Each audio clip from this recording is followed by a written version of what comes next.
Good evening and welcome to Around of 32. I am BA. I got Nate the Great next to me here.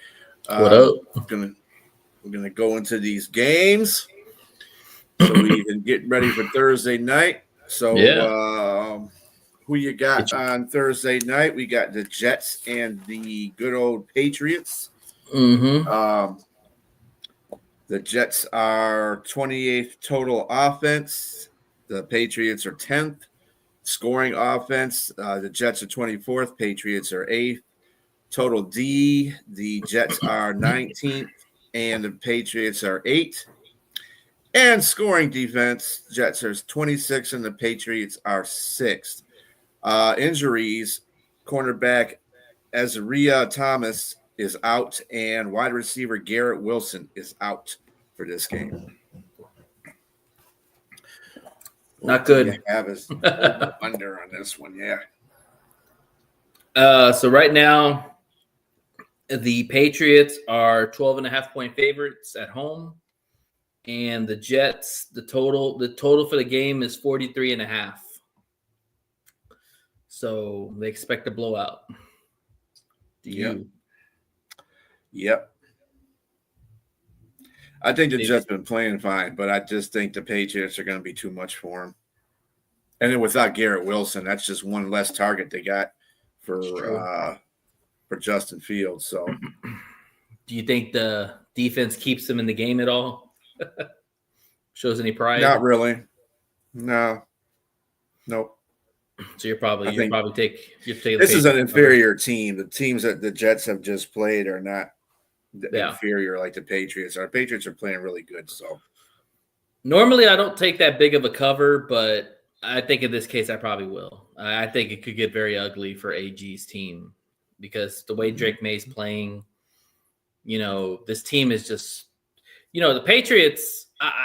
I was on record when I said the Patriots are going to make the playoffs at the beginning of the season. And this is not just a good team. This is a team that could vie for the number 1 seed in the AFC. That's scary. So, yeah, definitely taking the Patriots. So outside of Garrett Wilson, that was the only injury. Patriots are clean? Yeah. Mm-hmm. Okay. All right. What's your fantasy on those? Yeah.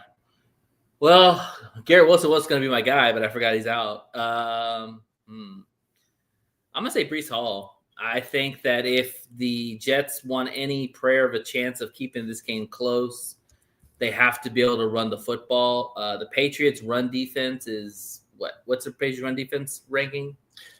Patriots run deep. Well, I don't know what the run defense is.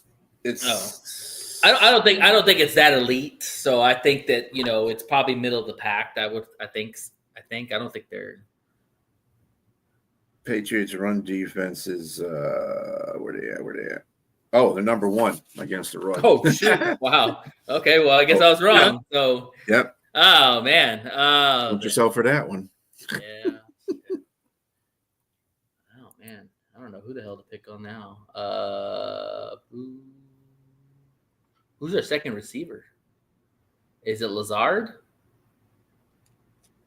Possibly.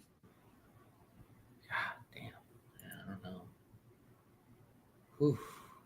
You know what? I'll just say Breece Hall. Screw it. It's going to be, if you have any Jets players, you're not starting any Jets players. But if you did have one, you might take a flyer on Breece Hall to get at least a touchdown or something like that.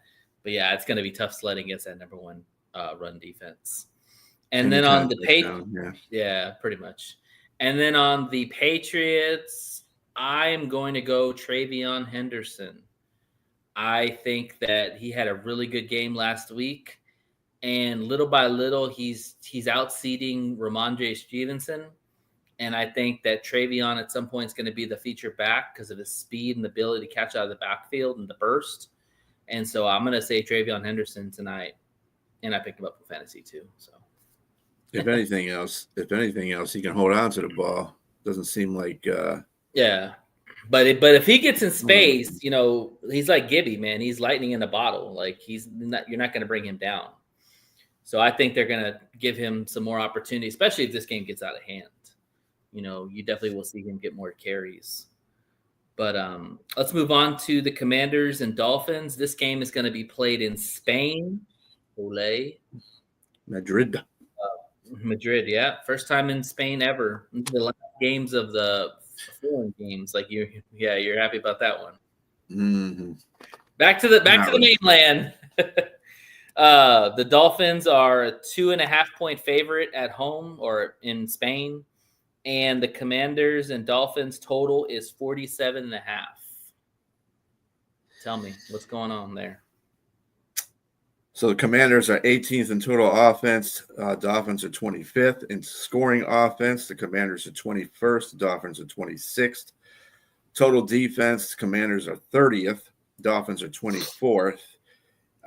Scoring defense, Commanders are 29th, and the Dolphins are 24th. So this is going to be one of those games that's going to suck. It's a slobber knocker, yeah. It's a hold your elbow because you're going to go to sleep and it's going to slip off the armchair. That's what kind of game it's going to be. And that's a perfect game for early in the morning, so I don't have to watch it. Talk about bad quarterback play, man. You got Tua and you got Mariota going at each other. I just think that yards. I just think the better player is going to. I mean, the better team is the Miami in this sense because they've been playing pretty good ball. Commanders they fell apart. They've the Commanders are what the Dolphins were a couple of weeks ago before they uprighted the ship. So, yeah, I'm giving it to Dolphins, even though the Dolphins don't really have solid numbers or better numbers than the Commanders. No Jaden Daniels again. I don't even think. Well, it doesn't say that Scary Terry is not playing, so he might be back. But the Commanders are going to be missing defensive tackle Deron Payne because he's suspended. So that's part of your defense right there. He's one of your best defensive guys. So yeah, I'm not keen on the Commanders right now.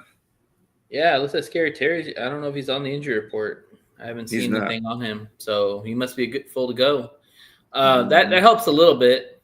I think one thing to take in consideration is that Dan Quinn is going to be calling the plays now on defense. So we'll see what kind of defense, because Dan Quinn's a hell of a defensive coordinator. I mean, you remember him from the days of Dallas. He had lights out on that defense. Now, the Commanders' defense is not anywhere where the Dallas defense was. But that being said, I think Dan Quinn brings some stability to the defensive side. And so we could see a little bit more of a passionate, aggressive defense if we look at his past. This game for me, let's talk the fantasy real quick. I'm probably going to go with Bill. I think Bill's had some rough games, but he's also played some tough teams, Seattle, Detroit. I think he has a pretty good game against the Dolphins. I think you could slot him in for a touchdown, maybe a catching touchdown. I think it's a good game for Bill. And that's Jacoski Merritt for people that don't know who Bill is, FYI. I don't know how the hell he got the name Bill. Well, they talked about it, but it's so random. Like Jacoski Merritt, and his name is Bill. Like it's so crazy. That was a childhood name he received. Yeah, but still, it's just Anyways, and then the Dolphins. I'm going with my boy A-Chain. A-Chain is tearing it up. I think he had 174 yards last week, 2 tugs. I mean, this guy is lightning in a bottle. He's probably the most electrifying running back that we don't even talk about because he plays on the Dolphins. We talk about Saquon, we talk about Gibby, we talk about Bucky Irving, but nobody talks about A-Chain, man. A-Chain is tearing it up this year. He is really the Dolphins' offense, and you get that guy in space, and he's a track star. He'll take it to the house. So give me Devon A-Chain for the fantasy side. And so what do you feel about the cover? Do you think that the Dolphins cover at 2.5, or do you feel the game's going to go over 48 points or under? Was it 2.5? Mm-hmm. That's about right. It's a tough play. They have a good. I would stay away from this game. I would. I think they're going to cover. They're going to It's going to be over. They're going to win by over. So you think the Dolphins are going to cover easily? Okay. Yeah. I'm going to go against you. I'm going to say I'm going to take the points of the Commanders just because the fact is that I think that Dan Quinn could get some of this defense right, and Tua is known to throw picks.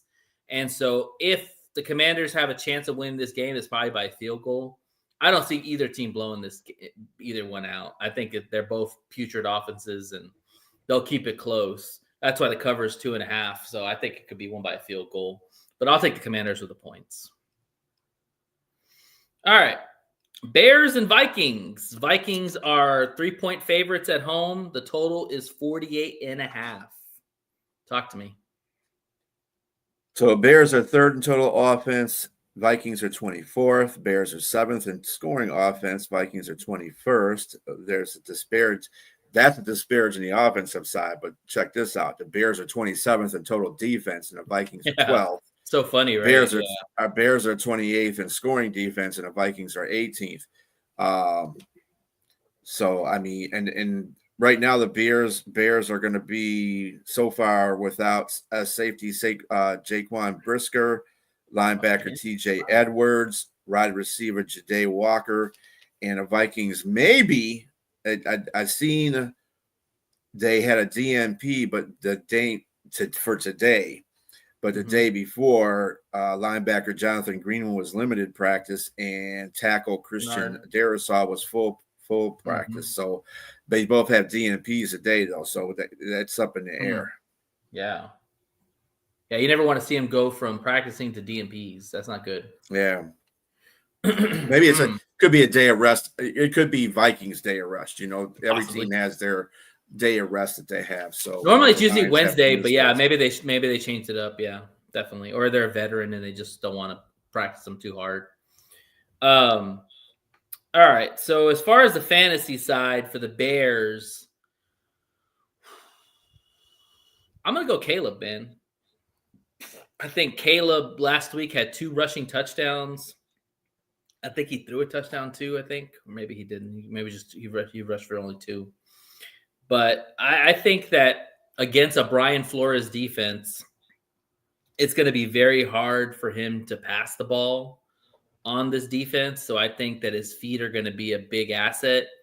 And I think that he'll be able to escape the pocket and get some big yards. And so I think he'll have a big fantasy game. I think he could very well throw for about 100 yards, but I think he'll have some damage on the ground. So give me Caleb Williams for the Bears.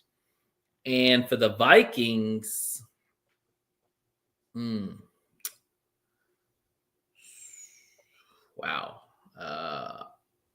I'm gonna say Hockenson.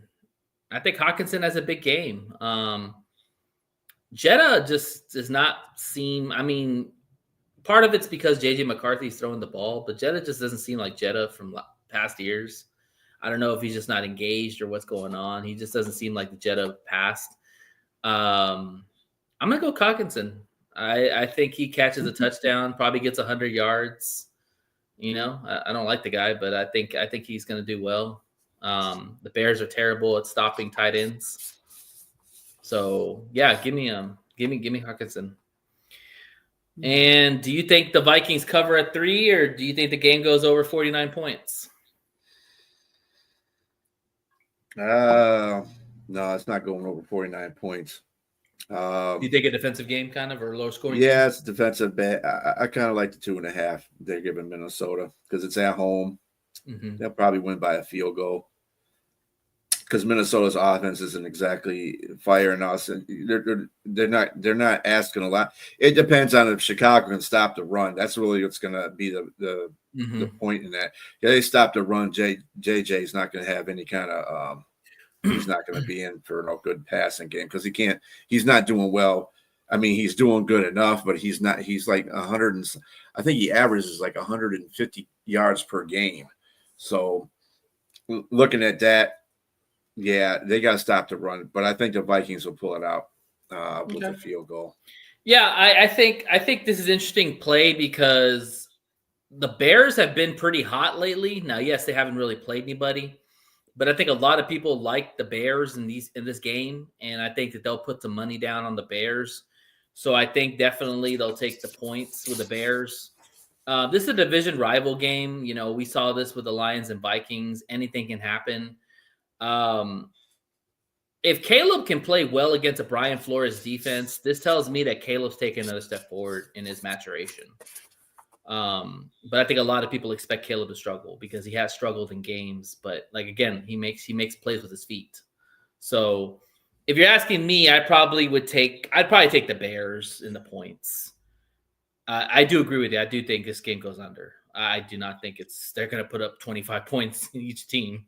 Both offenses are, they're okay.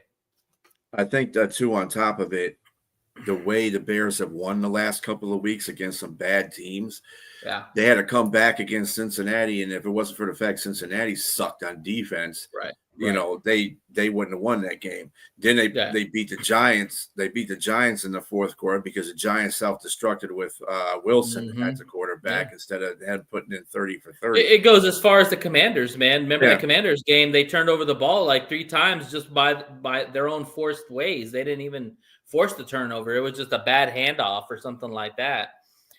Yeah, this team's been winning by the margins. Yeah. Minnesota's also beat them already in Chicago, so you got to think of that too.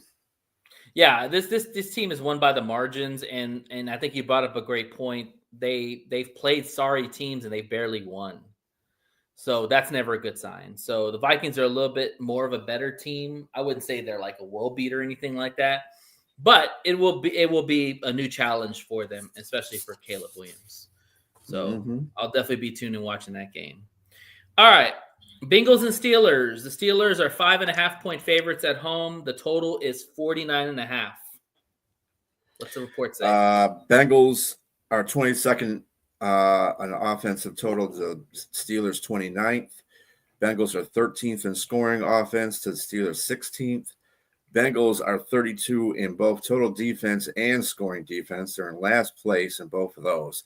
Steelers are 28th in total defense and 20 in scoring defense. Bengals just suck defensively. You're going to score at will on them. They're bad. Whoever you got against the Bengals, play them. The Bengals injury report is as follows: the defensive end Trey Hendrickson probably likely to be out again in this game. Running back Samaje Perine. Let me tell you something. If Samaje is out in this game, Bengals really don't have a chance of winning because he's their better running back right now. Chase Brown's not doing his job, and Perine's been out there killing it. Defensive end Shamar Stewart out again. That dude's just I'm sorry, dude. That's one Aggie. Wide receiver Jermaine Burton, he's questionable, and so is guard Lucas Patrick. They had a DNP, but they had another. It was like they had a DNP and they didn't have a Wednesday destination. So I don't know. So it looks like they're going to be out there 2 starting defensive ends again. Maybe. On the Steelers side, cornerback Darius Slay and defensive back Corey Trice Jr. are going to probably most likely be out. Linebacker Alex Highsmith may be out too. So the Steelers' vaunted defense might be down some good players here. All those him and Watt, man, they really play well together. So, there you go on that one. What we got for the over under in that game? It's a 49.5. So for the fantasy, I am going to take Jamar Chase. Jamar Chase is going to eat crazy. You mentioned Darius Slay being out. It's either going to be Ramsey or it's going to be Joey Porter guarding Chase. Good luck with that. I would take Chase all day. He's going to get probably at least 10 targets, maybe 20 targets, 100 yards, probably a couple of tugs. If you got Chase, start Chase. He's going to ball out. All right. And then on the Steelers side, I'm going to take DK Metcalf because you talked about the defense. With no pass rushers, they traded Logan Wilson, their linebacker, to Dallas. He was their best linebacker they had, too. So their best linebacker's gone. They've got no defense. They don't have their starting defensive ends. They're both going to be out. Give me DK Metcalf, man. I think Rodgers, he needs a get-right game after kind of being shellacked against the Chargers. I think this is the get right game, and they need to win this game because you've got the Ravens breathing down your throats. Joe Burrow is about to come back for the Bengals, so he's going to make it interesting. So, yeah, I think DK Metcalf goes off for this game. Probably 100 yards, probably at least 7 or 8 catches, probably a touchdown, maybe 2. I mean, I don't trust anybody on the Cincinnati Bengals to stop DK. So, do you see the Steelers covering at home? And do you see the game going over 50? I do see Pittsburgh covering at home. That 5.5 is about right. I think they'll have like a 10-point win over Cincinnati.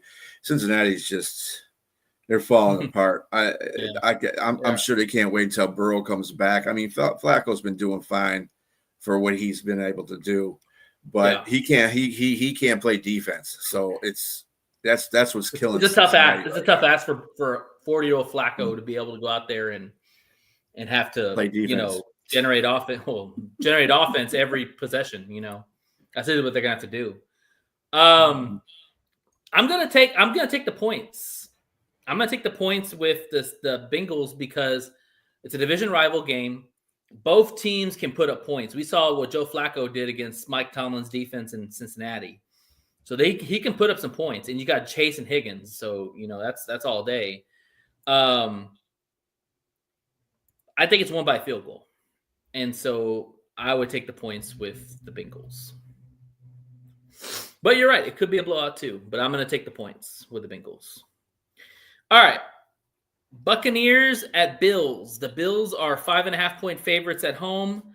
The total is 47.5. Okay. Buccaneers and Bills. Let's see here. Buccaneers and Bills. Where the hell are they at? What are they? I just had them too, but here they are. All right. So Buccaneers are 17th in total offense. Bills are second. Buccaneers are 11th in scoring offense. Bills are 6th. Buccaneers are 20th in total defense. Bills are 14th. And Buccaneers are 14th in scoring D, and Bills are 11th. Kind of funny that the defense reads that way for the Bills, considering they give up a lot of yards rushing. Right. That's where that's their bugaboo right there is the run defense for sure. Guard Ben Bredeson for the Buccaneers looks to be out for this game, and linebacker Hassan Reddick also looks to be out. Godwin has a chance to come back in this game. Obviously, everybody else is pretty much healthy for Buccaneers. So Bucky Irvin's back. Bucky Irvin should play again. It should play in this game. I saw he practice. I don't know if he's going to play, but I mean, he might be ramping him up. He didn't have any. He had what was it? Limited practice and full practice today. So okay, so he's good. That's a big for the Bills for that running game. Bills defensive end. Tight end Dalton Kincaid may not play. That's a big loss. Defensive tackle Fedarian Mathis won't play either. Both of them have DNPs. Yeah, Dalton's working through some stuff.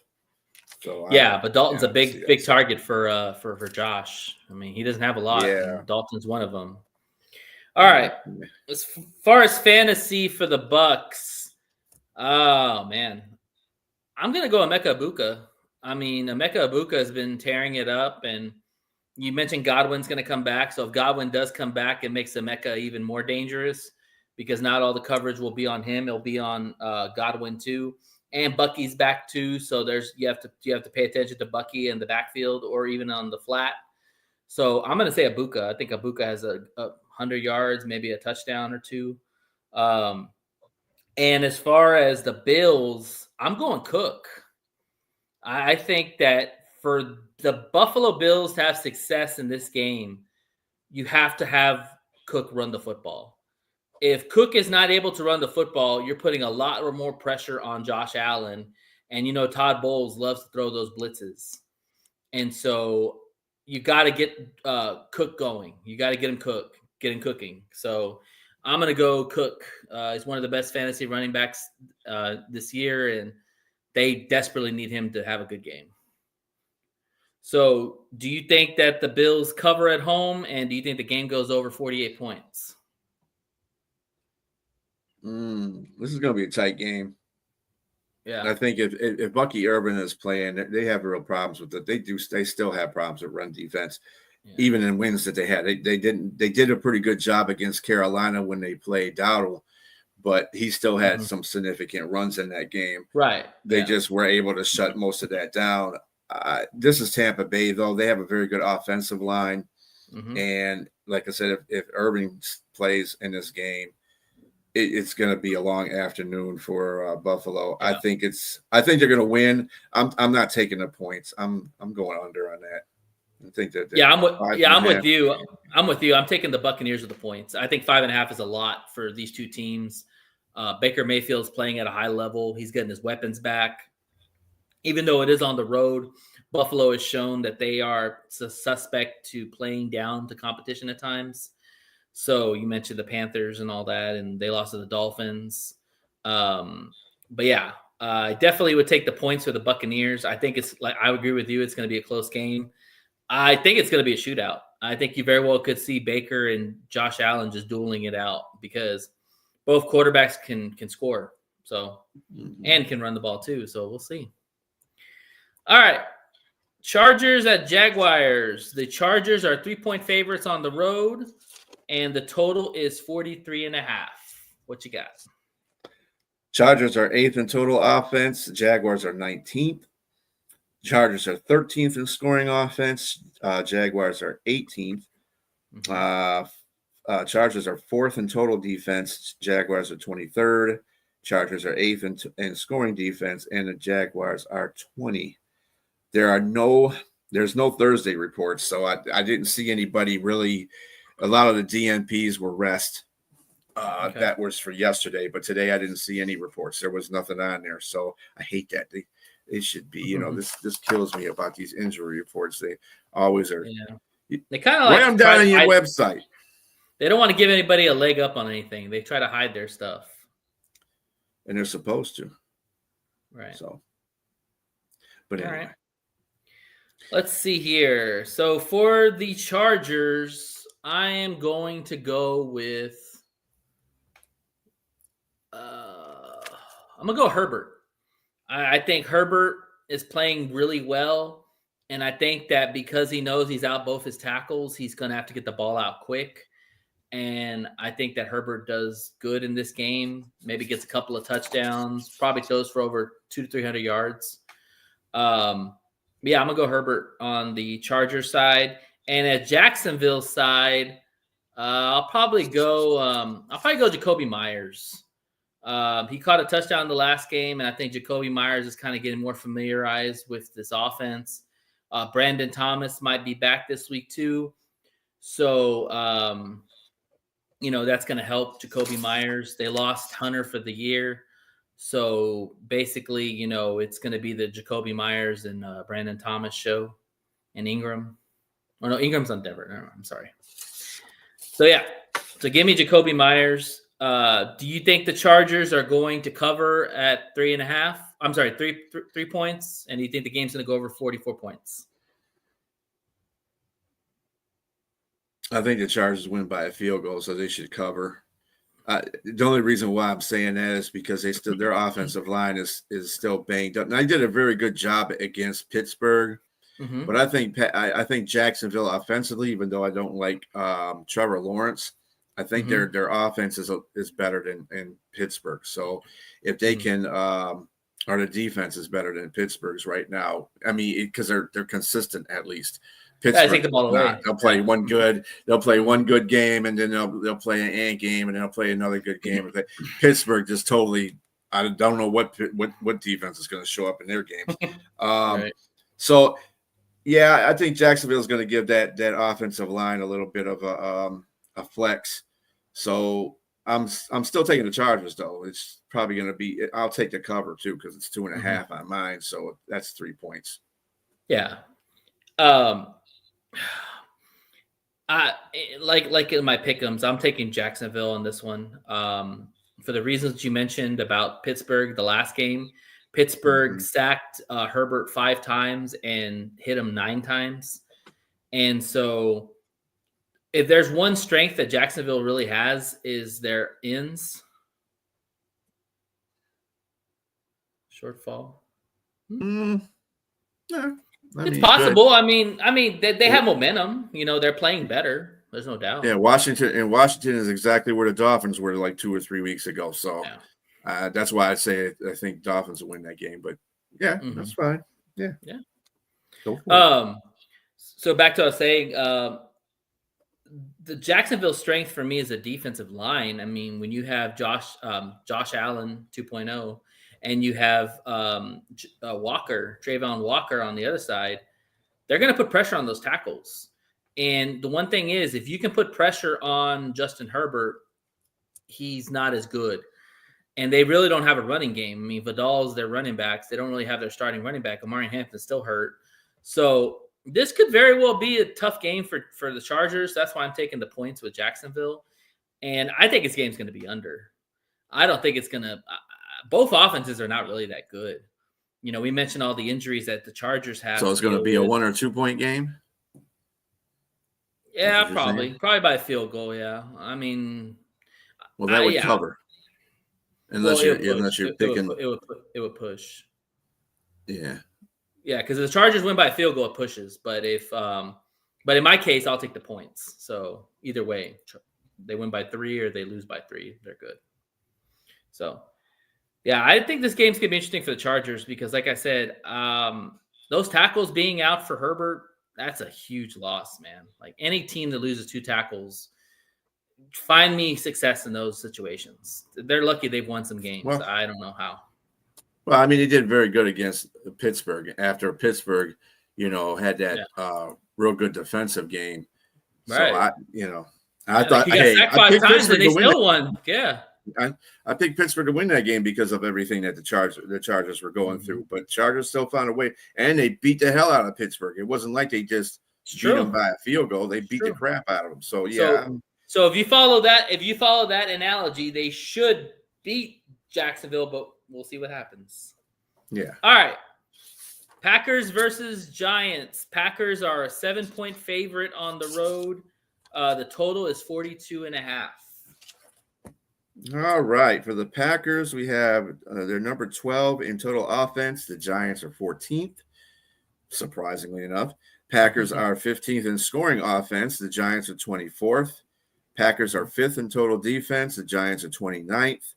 Packers are 7th in scoring defense, and the Giants are 27th. For the Packers, cornerback Nate Hobbs probably will not play. Doesn't make a difference because he wasn't playing anyway when he was in there. Yeah. The Giants quarterback Jackson Dart is out. 30 for 30 will be starting. Defensive lineman Chauncey Golston, he may be out. Offensive lineman Evan Neal might be out. This is for the Giants, by the way. Safety Tyler Nubin might be out. And defensive lineman Raheem Nunez-Roches will be out. Linebacker Bobby Oriki will be out. Wide receiver Darius Slayton may be out. That's a big one because he 30 for 30 needs people to throw to. We ain't got nobody to throw to. It's going to be worse for him. Yeah. Linebacker Kayvon Thibodeau is also on a short path to being out. So, Thibodeau might be Giants out. are missing a lot of big name players on their team. Wow, so. That's a big loss if Thibodeau's out. Wow. Okay. All right. Well, the Packers. My fantasy person for the Packers is probably going to be Josh Jacobs. Josh Jacobs has been, he hasn't been as successful in the run game, but he gets into the end zone. So, you can guarantee at least he'll get a touchdown for you. But you mentioned some of those losses on the D-line. It could open up for Josh Jacobs. So I think he'll have a good game. For the Giants, I don't know. Who's available? Man. I'm gonna say Theo Johnson, the tight end. I think that, with famous Jameis out there throwing the ball, He's going to be under a lot I think of. you'll find him. Yeah, he'll be under a lot of duress from Parsons and Gary. I would say Theo Johnson probably will be the guy that gets a lot of targets for the game. Because I think he's going to be under a lot of duress, and he's probably just going to dump the ball off. You think the Packers cover on the road, and this game go over 43 points? Let's see. Yeah, I think they're going to definitely cover. Okay. The Giants, if these players don't play, and just Jackson Dart in general not playing is going to be bad for them. That's a huge loss. That's why they cover so much, because if he was playing, it'd probably be closer to 4, I would imagine. Fortunately, yeah, it probably would be a little bit less because the defense for Green Bay is still really good. That's the only thing keeping them in these games. Worth a couple of points. Yeah, he's worth a couple of points. But with 30 and 30 in there, they got Green Bay doesn't have the best secondary. It's their front 7 that's great. It's really good, but their back 4 is not real good at all. I mean, besides the safeties, Xavier McKinney and the other guy. But I mean, how often are you gonna be throwing on them? Unless you're 30 by 30, he'll throw them. I jokingly said the other night that Jamison Wilson will throw 6 touchdown passes in there. Unfortunately, 3 of them will be against him. Yeah, right. That's the kind of thing. He's a gunslinger, man. That's for sure. Yeah, that's one of those things. So anyway, yes. So I think Green Bay will probably run away with this one. 42. Yeah, Green Bay's they're not going to be prolifically scoring, that's for sure. Jordan's just not getting it done, but the running game should get them into position to get constant scores. I don't know what Packer team's going to show up. I mean, you talk about an anomaly or they do play down to teams that are bad. Yeah, and it's on the road too. I don't know. This spread really is confusing to me because, I mean, I understand all the injuries on the Giants side, but you can't tell me that Packers are going to go in and win this running away. It screams to me that it's going to be close. So I'm probably leaning towards the Giants and the points just because the Packers' inconsistency on offense. I think defensively they're stout. And I think it's going to be a low-scoring game. I think the Giants will find a way to generate some kind of defense and put pressure on Love because Brian Burns is still out there, a.k.a. Spider-Man. He's still out there. Sexy Dexy's still out there. And they just lost Elton Jenkins for the year, their center. So they have a new center going against Sexy Dexy. So good luck with that. Seems like their secondary is healthy now. Holland, I think he was on the injury report, so he's back. Plot's back. So they've got some good back-end stuff. I think the defense keeps them in the game close. I think Green Bay squeaks by at the end, but I don't think they're going to come in and just dominate. They should dominate. I mean, you talk to any Packer fan, they better come take belt to ass to the Giants as much injuries they have and their quarterback's out. But like you said, they play down to competition. So I'm taking the points, and I think this game's going to be low scoring. All right. Okay. Panthers and Falcons. The Falcons are 3.5-point favorites at home. The total is 42.5. All right. The Panthers is 27th in total offense. Falcons are 16th. Panthers are 28th in scoring offense. Falcons are 27th. Panthers are 16th in total defense. Falcons are 10th. Panthers are 12th in scoring defense. Falcons are 16th. Now, they're pretty much even as far as rankings are going, pretty much. Panthers are probably going to be without safety Lathan Ransom and linebacker Trevin Wallace on Sunday. The Falcons will be without, most likely will be without linebacker Josh Woods, long snapper Liam McCullen, edge rusher Leonard Floyd, guard Chris Lindstrom, offensive lineman Matthew Bergeron, and defensive lineman Sam Roberts. Not too bad. Leonard Floyd and Chris Lindstrom probably, and Woods actually. Woods is a pretty good linebacker too. But considering the fact that the Panthers lost to the Saints at home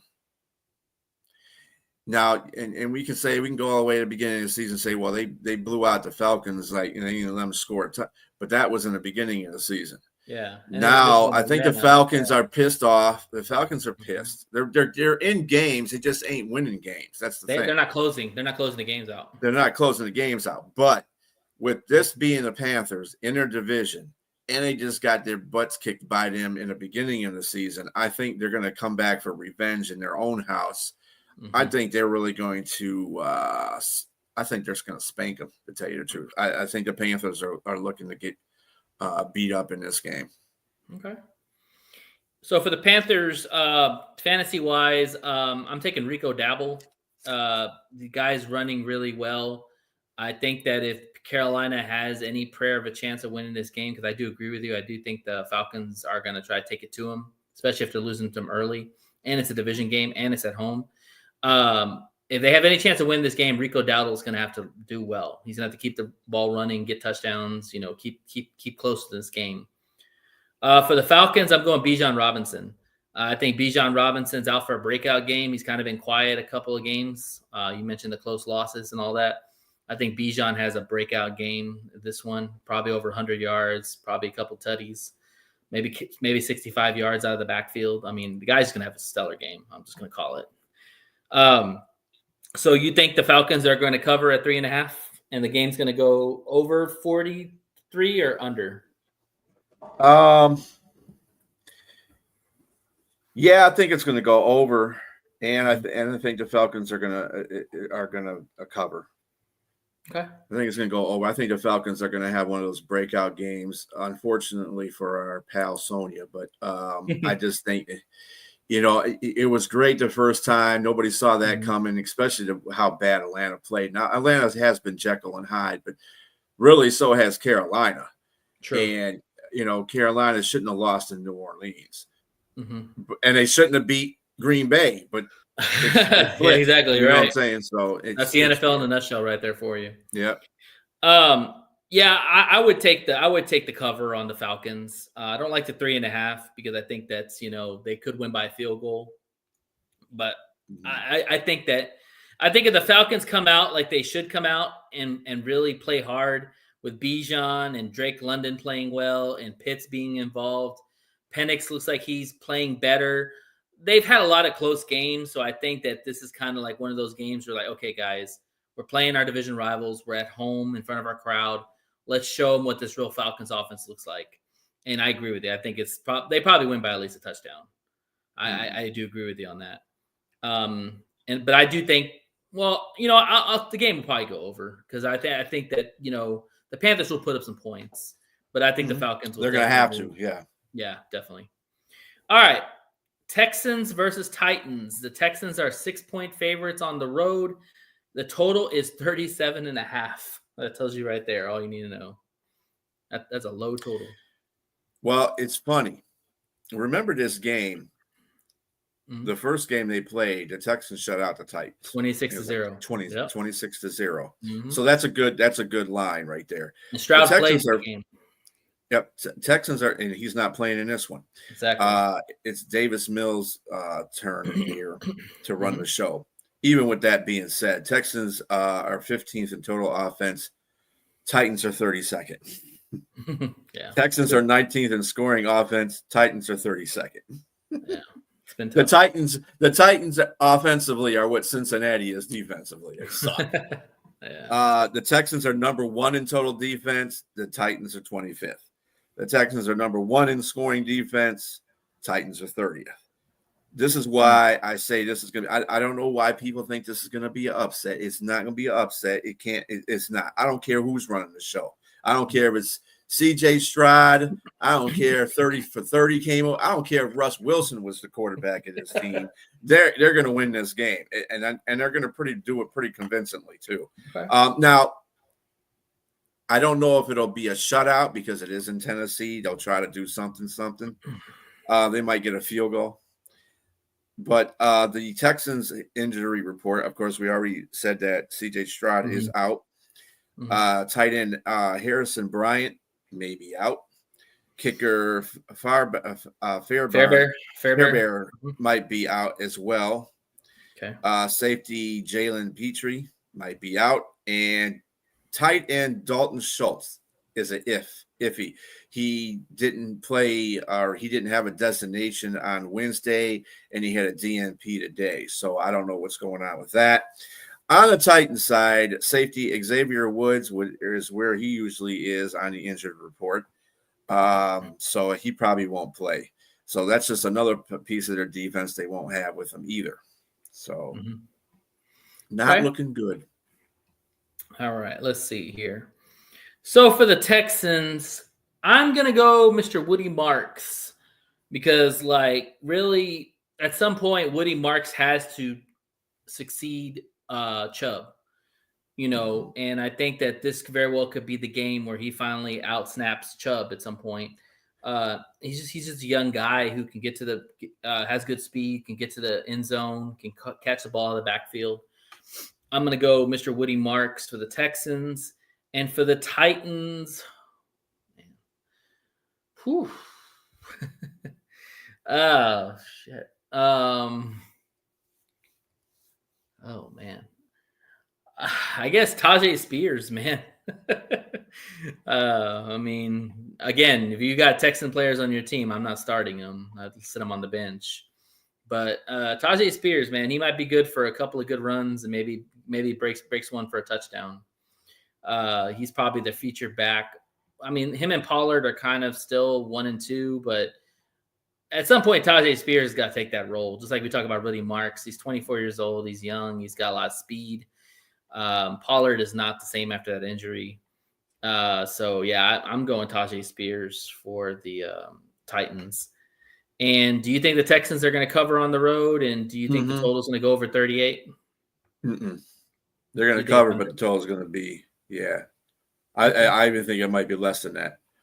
Yeah. I've got vibes of like 10 like 18 to 3 or something like that.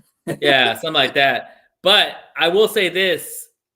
I don't know if 6 points is a lot for a backup quarterback, you know, and as good as the Texans defense is, I don't know if the Texans offense can score. I don't believe in Davis Mills, and I'm not a big fan of him. And I don't know how many points they're going to be able to put up themselves. Because I mean, well, all that emotional stuff don't make a difference because he came back on Jacksonville, and Jacksonville's a way better team than the Titans. So. And he came back in the fourth quarter and got him. And that was a game that actually Houston didn't play very good defense in, which was unusual. That's true. That is true. But, so I think their defense will get back. Their defense is always – they're number one in a lot of categories. In defense. Their defense is very, very good. There's no doubt about that. They are a very good defense. Their defense has got to play to win games. I just don't trust that offense. Their offense. Yeah, I just don't trust that offense. That's my thing. It's like – they're still better. I was playing – yeah, that's fair. I mean, damn. Me and you could be out there playing quarterback and still beat the damn Titans right now.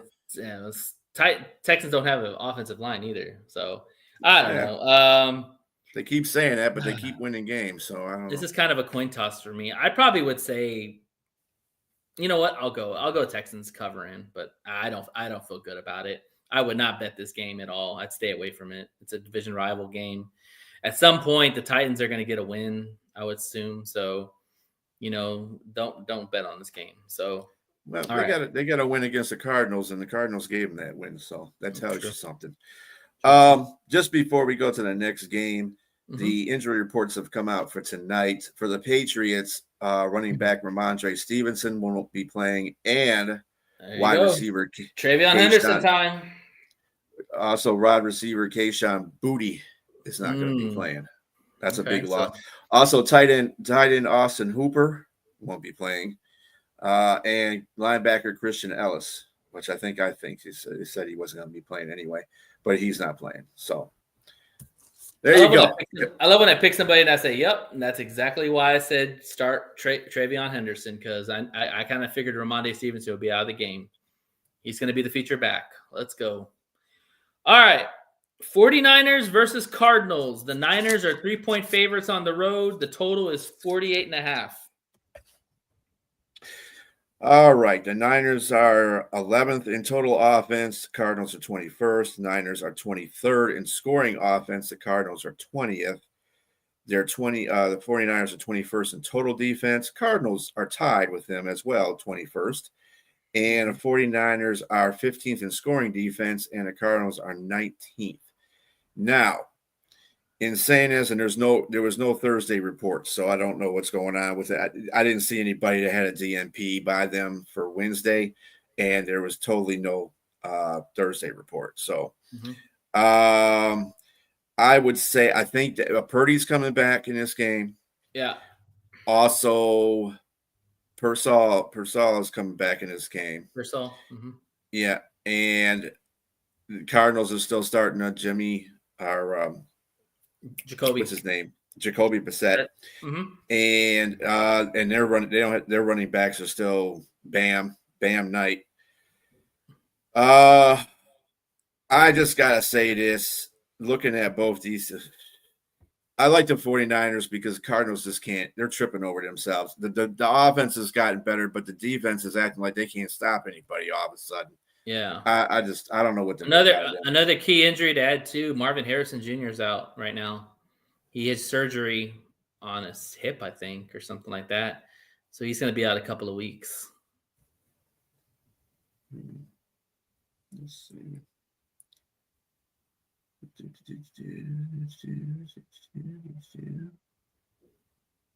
Hell, I could just pull this up and just run it off this one.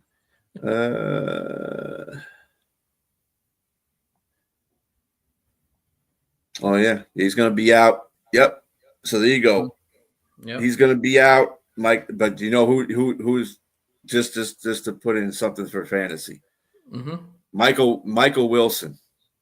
Look out for him because he'll be taking the spot of Harrison. Okay. Which will probably be another reason why I think I like San Francisco in this game because it just everybody's just out. Yeah, I mean, getting Purdy back is definitely going to help. I think that's why the line went to 3. All right, so for fantasy implications, I'm going CMC. I think that if the Niners want to, with Brock Purdy coming back, he hasn't played in a really long time. It's going to be rusty. Handing the ball to CMC is probably going to be their game plan and just kind of work Purdy into, getting the rust off. So I think he'll have a big game, probably over 100 yards, maybe a couple of touchdowns, maybe 60-something yards on the ground. I think he's going to have a really good game. And for the Cardinals, Trey McBride. I think that now with Marvin Harrison being out, you mentioned that guy Mack. I think Trey McBride becomes a big factor, probably going to get a huge target share now. And with Warner being out for the year, they don't really have a linebacker that can cover Trey McBride. Hell, nobody really does. So I think Trey McBride's going to have probably 100 yards, probably about 7 or 8 catches, probably a touchdown or 2.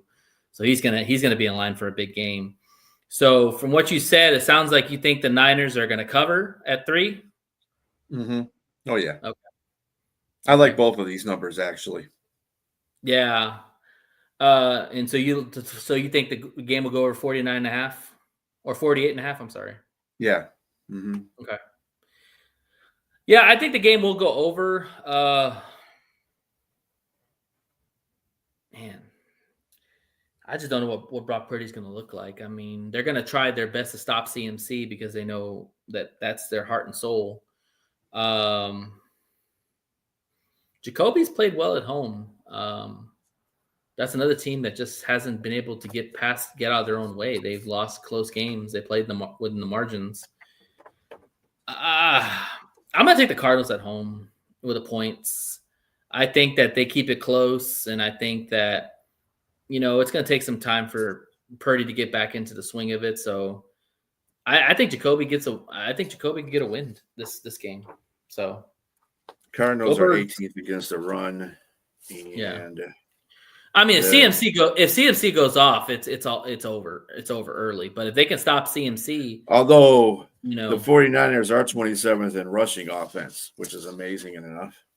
That is really, it's interesting. So it might be the fact they might stop him. Yeah, yeah, and it's at home too. So at some point, they got to get a win. All right. Seahawks and Rams, probably the game of the year. The Rams are 3-point favorites at home. The total is 48.5. Talk to me.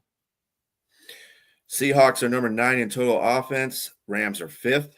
Seahawks are 3rd in scoring offense. Rams are 5th. Seahawks are 9th in total defense. Rams are 11th. Seahawks are 5th in scoring defense. Rams are 2nd. Wow. This is going to be a very, very good game because these teams match up very well. Yeah. Now Seahawks had beat them the first time in Seattle, but now it's in LA, which basically don't make too much. Probably more Seahawks fans than there'll be LA fans. Right. There's no injury reports for either one of the teams. Oh wow, so they're healthy. That's good. Well, let me see something real quick here before we go through all that because Davante Adams is going to play, according to what they were saying. He was kind of banged up the last game, but looks like he's good to go. I think Puka's going to be back as well. Let me see. I like looking at there when I can't find anything on it. Let's see. Jay Sundell is out for Seattle. He's a center. Let's see. Other than that, everybody else is on IR. Yeah, a lot of the players. A lot of Seattle players that were out were basically cornerbacks, like Josh Joby. He's on concussion protocol. He should be back. And let's see, one more here for the Rams. So we got here for the Rams. The Rams. We should be. Oh, the Rams are fine. Of course, Atwell, is on IR. Know that, right? Yeah, Tutu. Mm-hmm. Yeah, Tutu's on, and also Witherspoon, the cornerback, is on IR. So, those are the couple of players that are kind of big name players that they'll miss. But everybody else seems like they're raring to go. So, okay, yeah. So for Seattle, it's JSN. I mean, every game you better start JSN. I think I saw a stat that he's starting in 99% of the leagues. What idiot is not starting JSN? I want to know who that person. One idiot that's hilarious. Unless they got like all kinds of other receivers. But even in that point, JSN is leading. I think he's leading the league right now in yards. 1,000 yards. Yeah, he's got over 1,000 yards. He's on pace for like 100 catches, over 1,900 He's got yards. 1,041 yards. He's got. The only thing he doesn't have is the touchdown, and Devontae's got that. Devontae's got 9. Oh yeah, Devontae's he's a touchdown wizard. Mm-hmm. Yeah, he's on pace. He's on pace to break Calvin Johnson's record. I never thought that record would ever be broken, but there's been people that have tried. Mm-hmm. He could be that guy. So Kupp came close. Jones came close. But nobody's done it yet. You know what though? I don't think he's going to do it because Sam Darnold's the quarterback. If it was Matt Stafford throwing a JSN, I would guarantee that record would be broken. Sam Darnold. I mean, now that they got Shaheed, that's what I was going to say. Now that Shaheed's there, the yards total. I mean, he's still going to be a primary focus. He's still going to do his thing. He's still going to be out there cooking. But his yards aren't going to be as prominent. Now, and you mentioned Kupp too. Kupp's going to take away some catches too from JSN. So yeah, yep. With those 3 there, yeah. Well, so that's fine if that record never gets broken. So JSN for Seahawks, I'm going with that one, and for the Rams, I'm going to go Kyren Williams. Kyren Williams to me is going to be a key player for this game because Seattle's secondary is pretty good. When you talk about Wooten and you talk about Weatherspoon, you talk about Nick Anori, the safety they got, the rookie guy from South Carolina who's really playing well. They're going to put a lot of pressure on those receivers and Davante Adams and Puka. So I think Kyren Williams has a chance to really have a big game if they can get him going because Seattle, yes, their defense is good, but you can run on Seattle's defense. And I think Kyren Williams is going to have a good opportunity to do that. So I'm taking Kyren Williams. So do you think the Rams cover at 3 points at home? And do you think the game goes over 49? Yeah, I think it's going to be I think, you know what? This is a tough call. I'm gonna take a under. They're two I damn think the good Rams. teams, two good damn teams. Yeah, they're like mirror images of each other. Mhm. I'm gonna take the under for the Rams, and I'm gonna take the over for 48. I think there's gonna be a lot of scoring in this game. Yeah, it could very well be a shootout, no doubt about that. Yeah. Man, I don't like that 3-point favorite at home for the Rams. I'm gonna take Seattle because Seattle's a good team, and Seattle very well could go in there and really beat the Rams. Like they could put Stafford on his ass very quickly with that defense because Mike McDonald is a very good defensive coordinator. Yeah, I think if anything, it's a push. 3 points is probably right around for the Rams. If they win the game, it's probably a push by field goal. But I'll take Seattle with the points. I think Seattle's just such a good team that if they're getting points, I'd take the points. Just like if the Rams were dogs, I'd probably take the Rams too. So I think you can't go wrong with that play. All right.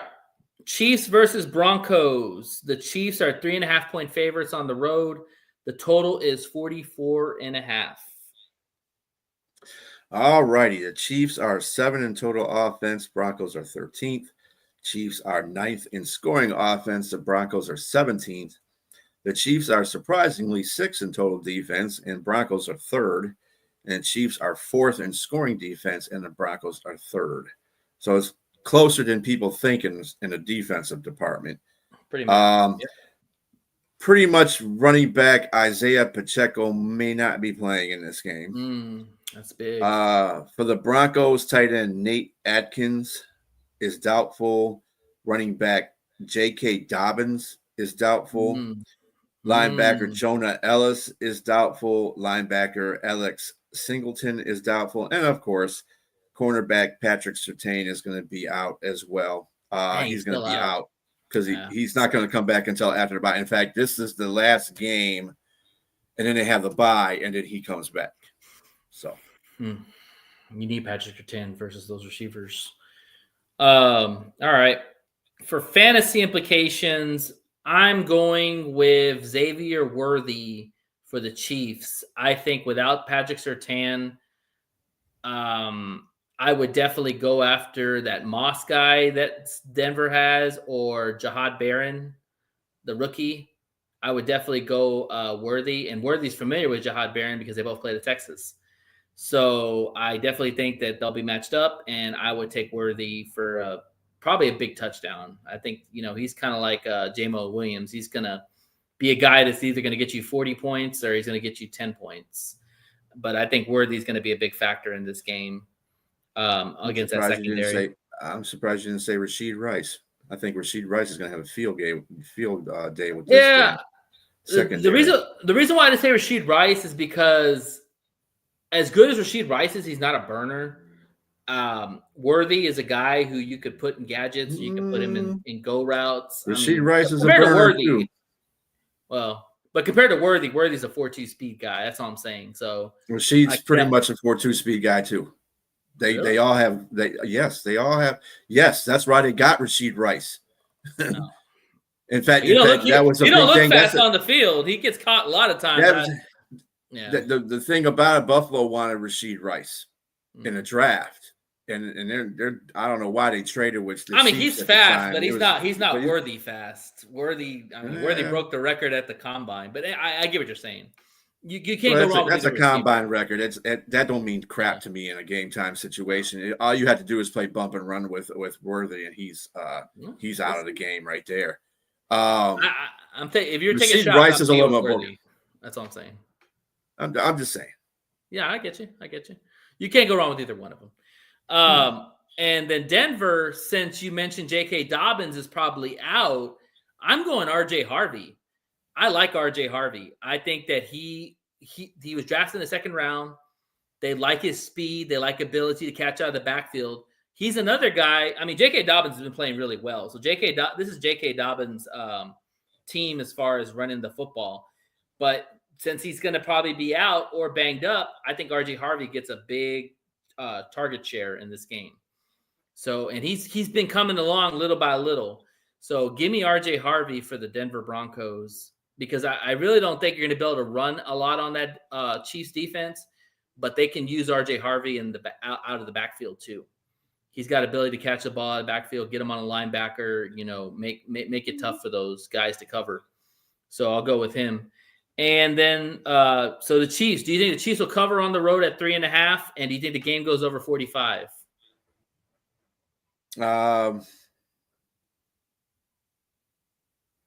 I think Denver gets to Pat Mahomes and disrupts the offense pretty much.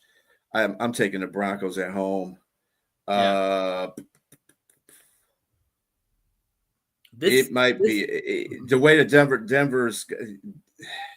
in the fourth quarter. Don't let them be down in the fourth. By the time they reach the fourth quarter, because Bo Nix will come out there and act like John Elway. Go crazy, yeah. You don't do nothing for 3 quarters, and then you find a way to win in the fourth. I've never seen that consistently. Mm-hmm. So yeah, I'm taking the Broncos. I think they're going to be able to put steady pressure on Mahomes. They lead the league in sacks, a great deal over everybody else too, by the way. Let me ask you this question. So if the Chiefs go down in this game, they're 3 games behind the Denver Broncos for the division. You don't think this is a desperation play? They have to win this game in order to keep with the Denver Broncos?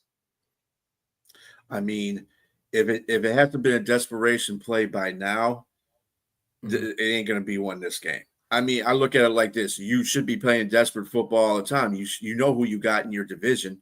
That's fair. Lost to the Chargers already. Mm-hmm. You damn near lost. Well, no, you didn't lose to you killed the Raiders. And did they play the Chargers yet? They played the Chargers. They played the first game. They played the Broncos. That's what I'm looking for. Did they play the Broncos already, or is this their first game they had to play them? This is the first game they're playing. So and the Broncos got really good defense, and they do. That's what the Chargers did to the Chiefs. They played really good defense against Pat Mahomes, and he didn't do nothing. They will put pressure on those tackles, no doubt, for sure. Mm-hmm. Unfortunately, Josh Simmons should be back for Kansas City, so that'll help them out on the offensive line. But even with that, you got guys that are like you got guys that have like 5 or 6 sacks each on that defensive line. Yeah, and Benito. It's really hard to go against Patrick Mahomes, but I'm with you. I definitely think that Denver's defense is going to be a handful for Patrick. It's going to be similar to that Buffalo game where they put a lot of pressure on Patrick without a running game. Not having Pacheco is huge because I don't trust Hunt to run the football. Like at some point, the Kansas City Chiefs need to go out and get a running back to help Patrick Mahomes because every good quarterback has a decent running game. Patrick's never had a good running game. They had that one year they won a Super Bowl when Pacheco was a 7th-round pick, but that was it. They need to go out and get a running back. I'm staying away from this game too because it's Patrick. But if you are betting this, I probably would take the Broncos at home. I think that's a safe play because even if they lose the game, they'll probably win it by 3. I see this game being very close. Mm-hmm. And as far as the total, I would probably say this game very well could go over because I think both quarterbacks can definitely throw the ball around the yard. Patrick's going to put up his points. You mentioned Rice. You mentioned Worthy. You mentioned Travis Kelce. But Denver's got their own guys. They got Ingram. They got Harvey. They got Sutton. Sutton's been kind of quiet. I think Sutton very well could have a good game in the. Got Franklin too. Troy Franklin too. Yeah, there you go. His teammate of Bo Nix. Absolutely. Mm-hmm. So I'm definitely going with the points for sure. All right, Ravens and Browns. The Ravens are 7.5-point favorites on the road. The total is 38.5. Wow, that's low. Wow, it's Cleveland. They're probably expecting ugly weather too, I'm sure. Ravens are number 20 in total offense. Browns are 31st. Ravens are 10th in scoring offense. The Browns are 29th. Ravens are 26th in total defense. Browns are 2nd. Ravens are 25th in scoring defense. The Browns are 17th. Let me tell you something about this game before I get to the injury report. Well, the Ravens in general. The Ravens are starting to get better defensively. So every week I see their ranking is going up. The Browns have been pretty steady, but they've been falling a little bit too in defense. I mean, Myles Garrett is their defense. Myles Garrett's on pace to have 20 sacks this year. Yeah. He's got 11 right now. On the Ravens side, and Lamar Jackson's playing. So that already ups the ante. Right now, Rashad Bateman may not play. Linebacker Jay Higgins may not play. This is for the Ravens. Running back Justice Hill may not play. And cornerback Marlon Humphrey might not play, per usual. He's always hurt. For the Browns, the only person of record so far that looks like they may not play is defensive end Alex Wright. Everybody else is fine for fairly healthy. Yeah. All right. So for the Ravens, I'm gonna go with Derrick Henry. I think as the season winds down, it's gonna get colder. This is Derrick Henry time.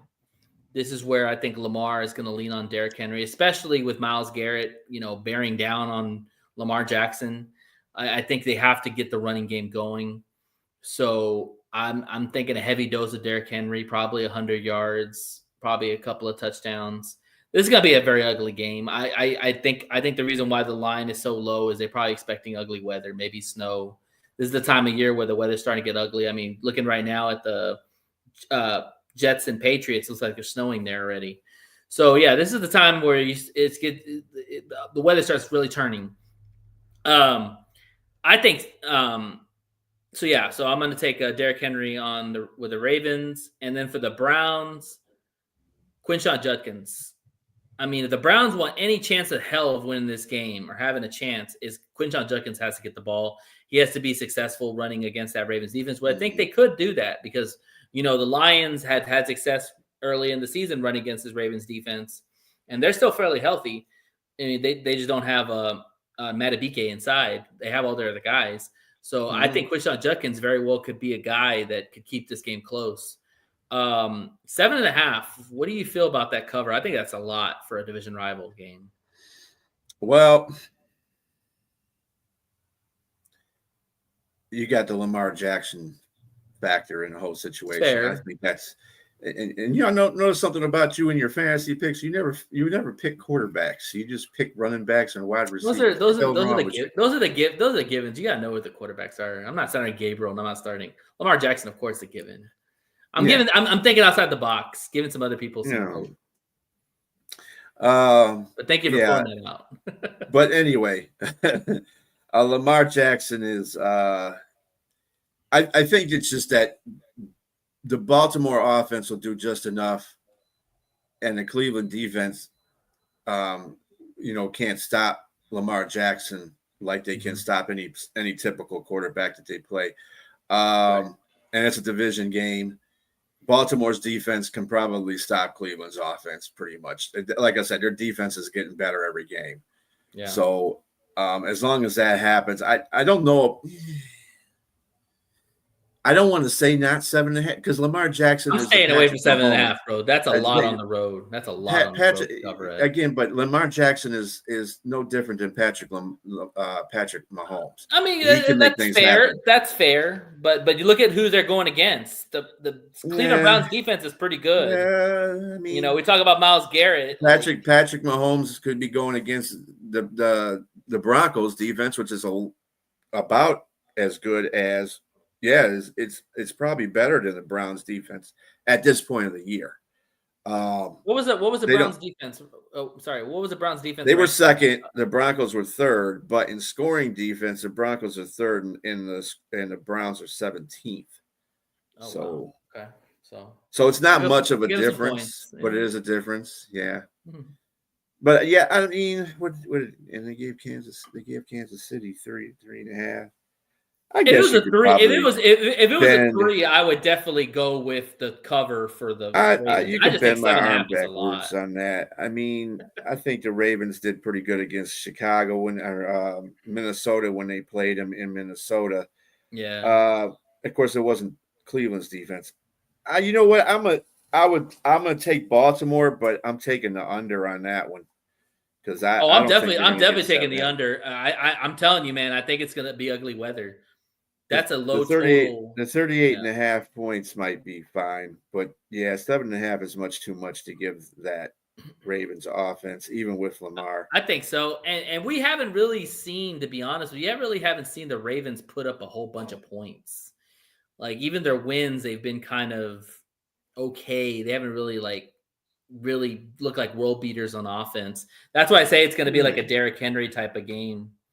Like I think this is going to be one of those ugly, bad weather, smash mouth, running the football type, battle in the trenches type. I don't know. I could be wrong, but They're I just they're averaging about with Lamar. They're averaging about 28 points a game in the yeah. last 2 games. So, I mean, that's I guess that's okay. 28 points should win you a game, especially against a defensive team. The question is, do you think that the Browns can put up at least 20 points in the game? That's the question mark. No, I not mean, against Baltimore. I just don't see it. yeah, I think it's going to be a close game, though. yeah. I would even go issue out to maybe it'd be a 4-point game or something like that, like a 27-23 game. Yeah, I think 3 to 4 or is 24 to probably 20. yeah. 3 to 4 is definitely closer to the margin than 7 points. 7.5 is a lot. I mean, that's a touchdown and that's like 2 scores right there. Like, Yeah. yeah, I don't know about that, but we'll see. All right, and let's see. We got 2 more games left. The Cowboys versus Vegas. The Cowboys are 3.5-point favorites on the road. The total is 50.5. Probably the highest total of the game, the week so far. What you say?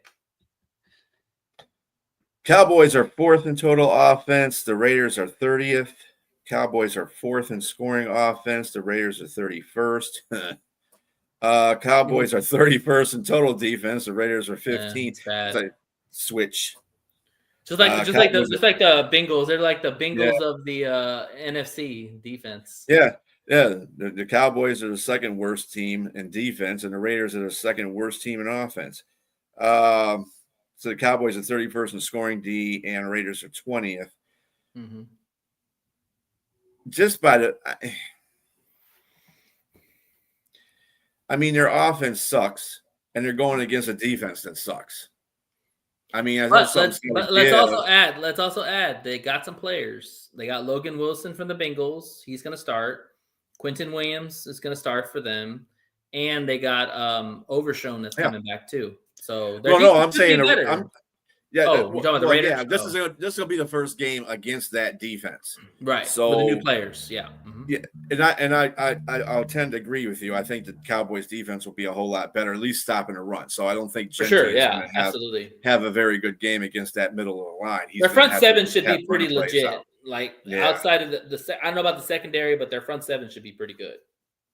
But Dak is back there, and I don't care what nobody says about Dak. He's a capable quarterback. He's a very good quarterback when he has, when the offensive line is working well and the receivers are catching the ball. A lot of these games, he's had receivers drop balls. So it's time for them to pick their game up. CD's going to be out there. Pickens is going to be out there. Ferguson's going to be out there. They got and don't forget their running game. So. Javonte Williams. Yep. Cowboys, yeah, I think the Cowboys. This is why I picked the Cowboys. The Raiders are just not. Mm-hmm. I think the Cowboys will probably beat the crap out of them too. To tell you the truth, I do. Kind of segueing into the question I'll ask you later, but let's talk about the Cowboys. Fantasy wise, I am going George Pickens. I think a lot of attention is going to be on CeeDee Lamb. If I'm the Raiders defense, I'm taking CeeDee Lamb out of the equation. I'm bracketing him. I'm throwing 4 guys on him. I'm being facetious, obviously. I think this is the George Pickens game. I think that Dak is going to look for the wide open receiver, and I think it's going to be George Pickens. He's been a great addition for the Cowboys. He's a very electrifying, athletic receiver, and he's looking to get paid. And so – yeah, give me George Pickens. It's Monday Night Football. I think he has a really good game, probably over 100 yards, a couple of touchdowns. Could have maybe about 8 or 9 catches. So, yeah, give me George Pickens for the Cowboys. And for the Raiders, I am taking Brock Bowers. Brock Bowers is their That's a number good one one. target. Yeah, losing Jacoby Myers, they don't really have anybody else other than Brock Bowers. Tucker is a Lockett. guy that Lockett, yeah, Lockett. Lockett once upon a time was really good. But yeah, Brock Bowers is their offense. I think he's going to get a lot of targets, a lot of catches. He'll probably be over 100 yards, probably a touchdown or so. If the Vegas wants, what's up, man? If Vegas wants any chance of winning this game, you better get the ball to 89. Period. All right. So you're kind of alluding to you think the Cowboys are just going to beat the crap out of them. So you're taking the cover on the Cowboys at 3.5. Yeah. I'm also another thing about the Raiders too. They just lost one of their best offensive linemen too, Jay Powers or Johnson. Oh, Jackson Power Johnson. And yeah. Like so yeah, they lost. He's their best offensive lineman right now on their team. Yeah, so I think they're out cold. He's out. He was a tackle too. They're out. Yep. There are a lot of offensive linemen. So this is another reason why I think the defense will show up for Dallas. I think this is like, Jerry Jones is going to look like a brilliant mad scientist when this game is over because, Right. I'm going to stop the run. Brock Bowers is going to get here because he's Brock Bowers. But they ain't going to win this game. I just don't see it. I don't. Yeah, I think if the Cowboys have any chance in hell of trying to make the playoffs, they have to win this game. It's on the road. It's Monday Night Football. Honestly, B, I just don't trust. I don't know. Right. The scheduling's gotten a lot better. Like you look at some of the game matchups we have this week. We have some really good matchups. But Monday, he's talking about the premier games, like Monday Night Football. They looked at this game before injuries and all this other stuff happened. They looked at this game and thought it was going to be a big time matchup. Yeah. But going back to what I said, I can't trust Geno. I mean, the guy throws too many picks. Like you can't trust a quarterback who turns the ball over at a high rate. Like you're always going to keep the other team in the game. I do think that the defensive ads will put a lot more pressure on Geno, and I think the Cowboys very well could just flex their muscle in this game. Because they're not going to win the division. They're hoping now to at least try to get in the wild card or at least be in the wild card play. So they got to win. They got to win every game going forward. Like every game's a must win for them. So yeah. Do you think the game goes over 50? With Dallas and that offense, it could go over 50. I think. How many points you giving Dallas? 30. Better yet, do you think the Vegas could score over 20 points in this game? I think they can score. I think they can score over 20. And like I said, Brock Bowers is out there, they don't have anybody to cover him. The secondary is trash for Dallas. It's the front line that's getting better, not the secondary. That's still a problem. He's all over the place. He's a big guy and he's fast. They ain't gonna. No.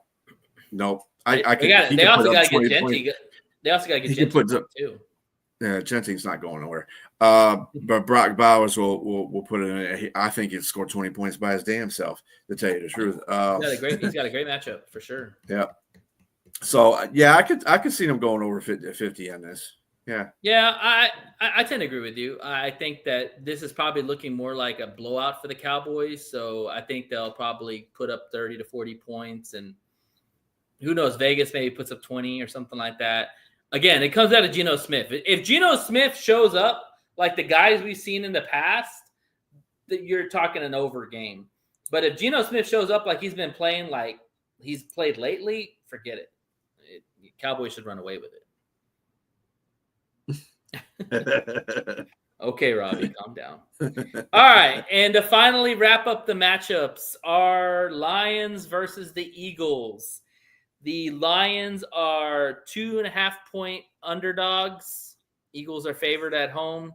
The total is 46.5. Tell me.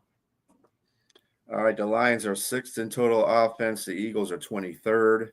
The Lions are 2nd in scoring offense. The Eagles are 12th. The Lions are 7th in total defense. The Eagles are 18th. And the Lions are 12th in scoring defense, and the Eagles are 10th, which that makes sense. Pretty right now, Terrion Arnold is in concussion protocol, so we're waiting on that to see if he can come play in a game. How does that Kirby Joseph? How does that work, real quick? Is when do they finally rule you out for concussion? Is it usually like Friday? He's got to be. It's like Friday or Saturday, depending on when the game is. It's probably going to be more likely on Saturday. Because it's Sunday night. He'll do the protocol, because it's a Sunday night game. Okay. Kirby Joseph, hopefully they got him DNP'd for 2 games. I'm only hopeful he'll play. And Laporta has been DNP'd. Yeah, he's got a back issue according to Dan. But I mean, these are things with the Lions. I really say the Lions are really cautious with their players, and they'd rather them just rest than to play them. Sure. And just DNP them for that game. Well, they believe in their depth. I'm looking forward. I'd rather rather watch Page ride. God, Robbie. But the Eagles really have no injuries that are significant at the moment. What about Lane Johnson? Did he practice? Was he full practice or was he DNP or what? Because he was hobbled the last game. He got hit on the knee or something. Yeah, I think he's playing. Pretty sure he's playing. He was another one of those offensive linemen that was questionable because Juergens is questionable. He was the other. Juergens is questionable. Wow, Juergens didn't play the last game, so they'll get him back too. So. I don't see him on the injury report at all anywhere. Not even questionable. So he's going to go. Lane Johnson. I haven't seen an Eagles report. I've been looking for an Eagles injury report. Talk about holding something close to the vest. I haven't seen really anything on them, but yeah, they won't have anything. I mean, it's Sunday night, so things come out slower. True. Than usual. I just Juergens should play. I mean, they don't really have anybody that's on IR right now. Obviously, is not playing. So for Philadelphia, and there's not too many significant names in that lineup in the IR except for Awajari, whatever his name is. Yeah, Ojulari. Ojulari. Yeah. I just think for the Lions side, we just got to keep and see what Kirby and TA look like tomorrow. See if they play. Well, I mean, actually, it's not too bad. The injury report is long, but it's not bad. A lot of these players Kirby's been out practice, for a couple of games, right? Limited playing. I was looking at the list yesterday. I was like, damn. And then I looked at it today, and I was still like, oh, well, at least it cornered it down. There's like 4 players that still didn't practice. Yeah. Exactly. Well, actually, it was just 3. But the rest of them got limited playing to full practice, so that's a good thing. Yeah, the TA one concerns me because when you going against Devontae Smith and AJ Brown and Dallas Goedert, you need your secondary healthy. Definitely do, because those guys are dogs. The only thing that I don't really have a problem, I'm not worried as much about that because their passing offense is crap. The running offense is crap. So, I mean, the Lions are going to – I look forward to the Lions of basically stopping the run. That's going to – Saquon may be all that in a bag of chips, but they've done this to a lot of good running backs. It's not like it's the first time the Lions have stopped good running backs. So, I can see them stopping them and just forcing Jalen Hurts to pass. And if he can, if he can pass, and see that's the thing. When Hurts gets into a rhythm, that's the problem. You got to hit Hurts a couple of times. And he stays on schedule. Yeah, absolutely. Yeah, he can kill you. He can be as accurate as he wants to be, but if you hit him a couple of times and you got to force him to pass, he is shaky at the most. Absolutely. So from a fantasy standpoint, I'm sorry. Go ahead. No, I mean, I'm looking at all the there's a lot of people that have picked the Eagles, and I've seen very few people pick the Lions. I've seen enough people pick the Lions, but I haven't seen as much as they picked the Eagles. A lot of people, when they do these, and they don't look at everything that's going on with both teams. They just look at the franchises. Oh, Yeah. Philadelphia just won the Super Bowl. The Lions have been a crappy team for a long time, even though they're doing way better than they've ever done in their entire franchise history. But they're not looking at that. They're just looking at the fact that the Lions are going to probably come in there and lay an egg. I think also, too, it's on the road. And even though the Lions have had success on the road, all their losses have been on the road except for the Vikings. So they're playing that into factor. And it's Philadelphia. You know, Philadelphia is a different animal. I mean, a lot of the players for the Lions have never even played in Philadelphia. It's crazy. So, you know, this is it's a good litmus test for the Lions. Let's talk about the fantasy implications. So for the Lions, I probably am going to go.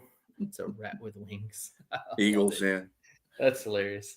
I'm probably going to go with Jahmyr Gibbs because Gibby had a really good game the last week, had about 150 yards, something like that, 2 touchdowns. They used him in the passing game. They used him in the running game. You have to get Jahmyr Gibbs going, and I think that he'll have a big game for the Lions because he's explosive, and if you want to beat this Eagles defense, you got to get these guys in space, and I think Gibby's going to have that focus to do that. So give me Gibby for the Lions, and then as far as the Eagles, God, Robbie. And as far as the Eagles, I am going with, surprise, surprise, A.J. Brown.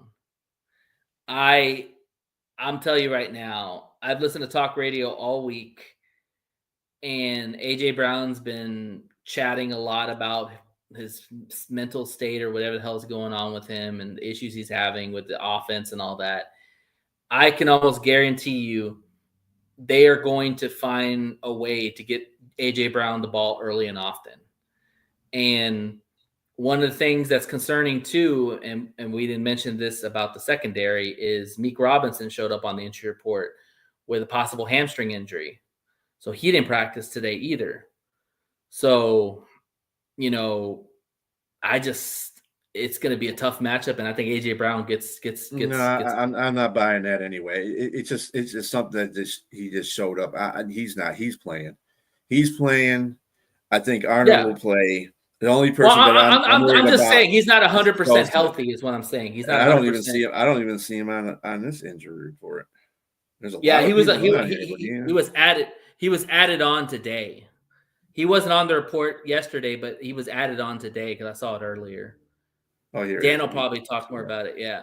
So, I mean, I agree with you. They more likely will probably play. Meek will play for sure.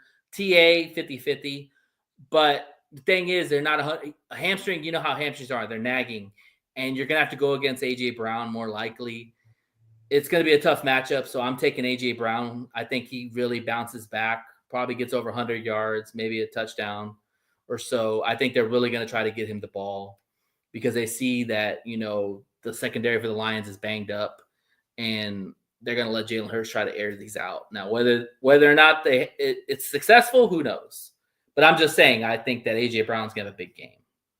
Well, if I was a defensive coordinator, you'd be playing right in my hands because I said, okay, go ahead and start throwing at A.J. We'll double team him and get a pick every time you throw in this. Well, I mean, that's fair. I mean, it'll make a difference of what cornerback you can be, but you know, if you're banking on that to happen, like I said, I'm more aware of Devontae Smith. He's a guy. Sure, I think he's going to lose a lot. No doubt. Him and Goddard. Goddard is another guy that people are forgetting about, and we have trouble with tight ends all the time. Most teams do have trouble with good tight ends, so. Yeah, that's another guy that could kill us. But I think, you know, and I agree with you with Devontae Smith. I like Devontae Smith a lot. But the thing is that Devontae Smith's not the size of A.J. Brown is. And I just think that talking more 50-50 balls, more likely. Like, I could see Hurts throwing up to 50-50 balls on A.J.'s side. You know, I think they're going to try to get him the ball. That's all I'm saying, is I think that they're going to. But Devontae's fast. He is fast. No doubt about that. Kills. Yeah. I could care less. I just don't think AJ is going to be in this game mentally. I just don't. I think he's done checked out. So Well, we'll no matter see. what they try. We'll see. I mean, it's at home. The secondary for the Lions is banged up. So, it could very well be a good game for him, and it could very well be a bad game for him. We'll have to see. Mhm. So the Eagles are 2.5-point favorites at home. And the total is 46.5. What do you think? I think it could be a 3-point swing either way. Mm-hmm. I think if this game comes down to it, this is what I feel. This is what I'm saying, Robbie. He doesn't act like he doesn't want to be there anymore. I mean, that's a fair assessment, Rob. To me, I agree with that. to me that just sounds. But like then why did they trade? Well, why did they trade his ass at the deadline? That's my thing. It's like you could have traded him and flipped him for somebody else. Like, why did you keep him? You got to ask them that. Talk to Howie. But I could I feel if the Eagles win, it's going to be a field goal that they win by. Yeah.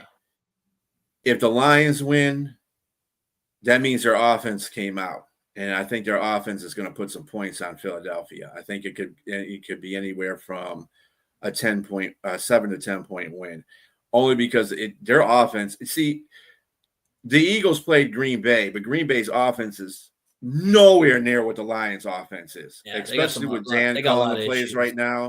Right. And he's getting the ball to everybody, and then they haven't. And Josh Jacobs does not have the speed that Gibbs does. And even being said, you still got to either choose between Gibbs or Armani. Laporta is the only thing that bothers me on the injury report, because hopefully he can play, because he adds to the pass protection, and he's a great tight end on that. So that we got to watch that one. That's a big part of that offense too. Are you concerned at all about the interior of the line versus Davis and Carter?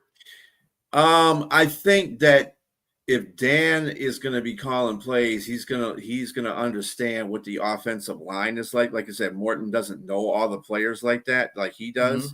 Mm-hmm. And well, I mean, Jair Alexander he's another guy who's unchecked out in football. Period. It doesn't make a difference what team he was on. I would just say that he'll scheme the offensive line toward the Philadelphia strengths. So if Philadelphia, their two defensive tackles are like awesome, and really all they got to be focused on. I'm not worried about Penei. I'm really not worried about Decker either, as far as the edge rushers are concerned. Penei can handle whatever comes his way, whether it's Graham, whether it's Phillips, Nolan Smith, any one of those guys. I don't think they're not Micah Parsons. They're not their strength is their D tackles. They got Jobo, they got Davis, and they got Carter. They got 3 legit tackles inside that can wreak havoc. I think in this game that they really need to establish the run by passing first, because I believe that's what Philadelphia thinks, that the Lions are going to try to establish the run early. And that probably wouldn't be a wise decision for the Lions because of their interior defense. Yeah, it's gonna be tough. It's gonna be tough. They're gonna have to, they're gonna have to throw some short passes to equalize runs. Their linebackers are okay. They're not great, but they're okay. The Lions' offense never bothers me. That does never worry me.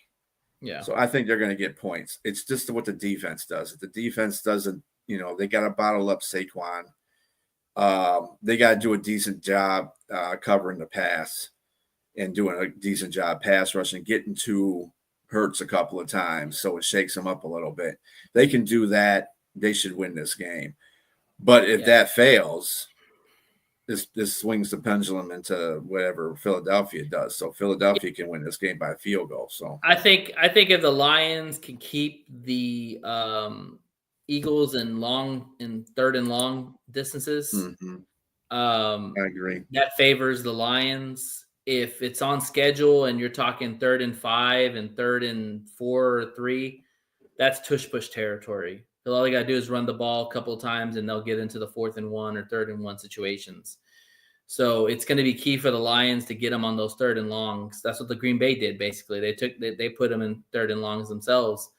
So, it's going to be an interesting matchup. I mean, there's a lot of good plays. Like I said, I am concerned with the secondary. This is going to be a tough matchup if our guys are not all there. And you have to rely on some new guys like we did the last time. I mean, they came out and showed out at home. Like, can they do the same thing on the road? That's going to be interesting. So we'll see. So I think anytime, I hope so, Robbie. Oh, yeah. I think anytime you're betting the Lions, if they're dogs, you probably take the points, which I will always take the points with the Lions. I rarely take them when they're favorites because they find ways to not win or they don't cover. So I unless they're playing like really sorry ass team. So this is a really good team. So I'm taking them as the dogs. And I think this very well could be a shootout. I don't think either defense is going to be able to stop their quarterback. I think Goff's going to get off and they're probably going to play zone and Goff's going to pick them apart.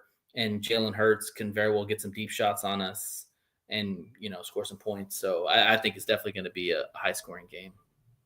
So, well, that wraps up the week 11 matchups. Got some good games. Yep. Good games this week. Well, most of them are good games. Otherwise, are not. Yeah. So. But I mean, like the Eagles Lions is going to be a good game. The Bears Vikings, I'm intrigued to watch that game. The Bills Buccaneers, the Rams Seahawks, of course. Chiefs Broncos. Like, it's about 5 or 6 games right there. Like, it's going to be good to watch. So I'm definitely going to see what's up. On that note, we only got like 4 minutes until Thursday Night Football starts. Yeah, it's about to rock out. So check it out. And the Pats are in their Northeastern uniforms. Those jerseys look nice. Sharp. They do look sharp. I like those colors, yeah. I saw the whole thing, and I was like, yeah, I can see how that fits. Other than that, though, enjoy your weekend of football. And, again, bet wisely out there, folks, okay? Don't bet money you don't have. That's right. Anyway, we do have betting lines for that, the 1-800-GAMBLER. Yeah, there you go. Yeah, we need to put that phone number at the bottom. If you have problems there you go. 1-800-GAMBLER. Mm-hmm. If you have problems betting, call this number. That's actually a good idea. Okay. Yeah. All right, everybody, have a great rest of your evening, and we will talk to you again next Thursday. Peace out. Good night.